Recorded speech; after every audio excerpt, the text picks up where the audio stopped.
ವಯನಾಡ್ದಾಗ ಆದಂಗ same disaster ಉತ್ತರ ಕನ್ನಡದಾಗೂ ಆಗಿತ್ತು 2 ವರ್ಷದಿಂದ. ಶಿರೂರ್ ಅನ್ನೋ ಊರ್ ಕಡೆ ಭೂಮಿ ಕುಸಿದ ಎಷ್ಟೋ ಜನ ತನ್ನ ಜೀವ ಕಳ್ಕೊಂಡ್ರು. ಹೇಳ್ತಾರೆ ಲ್ಯಾಂಡ್ ಸ್ಲೈಡ್ ಆದ್ಮೇಲೆ ಮಣ್ಣ ಮತ್ ದೊಡ್ಡ ದೊಡ್ಡ ಕಲ್ಲ ಹೊಸ ಕನ್ಸ್ಟ್ರಕ್ಟ್ ಆಗಿದ್ದೆ NH-66 ಮೇಲೆ ಬಿತ್ತಂತ. ಮುಂದೆ ಅದ್ರ ಪಕ್ಕ ಇರೋ ಡಾಬಾ ಅಲ್ಲಿ ಅಕ್ಕ ಪಕ್ಕ ಇರೋ ಎಲ್ಲ ಟ್ರಕ್ಕಿಗೆ ಕೊಚ್ಕೊಂಡು ಹೋಗ್ಬಿಡ್ತಂತ. ಎಷ್ಟೋ ಜನ ಆ ಡಾಬಾ ಮತ್ ಟ್ರಕ್ ದಾಗ ಇದ್ದವ್ರ ತಮ್ಮ ಜೀವ ಕಳ್ಕೊಂಡ್ಬಿಟ್ರ. ಭೂಮಿ ಕುಸಿದ ಪಕ್ಕ ಇರೋ ಗಂಗಾವಳಿ ನದಿ ಮಠ ಹೋಗ್ಬಿಟ್ಟಿತ್ತಂತ. ಮುಂದೆ ಡಿಸಾಸ್ಟರ್ ಮ್ಯಾನೇಜ್ಮೆಂಟ್ ಅವರು ಇನ್ವೆಸ್ಟಿಗೇಷನ್ ಮಾಡಿದಾಗ ಗೊತ್ತಾತ ಕಾಂಟ್ರಾಕ್ಟರ್ಸ್ NH-66 ಕನ್ಸ್ಟ್ರಕ್ಟ್ ಮಾಡಕ್ ಗುಡ್ಡ ವರ್ಟಿಕಲಿ ಕಟ್ ಮಾಡಿದ್ರಂತ.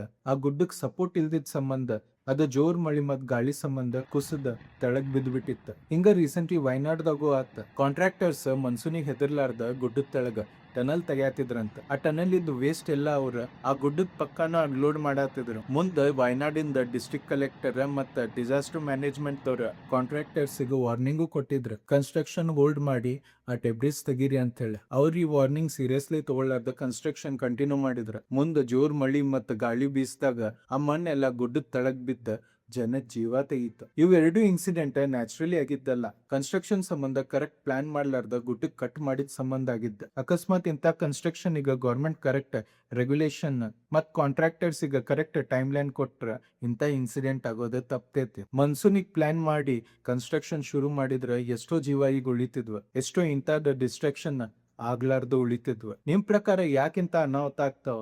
ಕಾಮೆಂಟ್ ಸೆಕ್ಷನ್ ದಾಗ ಶೇರ್ ಮಾಡ್ರಿ. ಮತ್ತಿಂತ ವಿಡಿಯೋಸಿಗೆ ಫಾಲೋ ಮಾಡ್ರಿ. A classic vibe.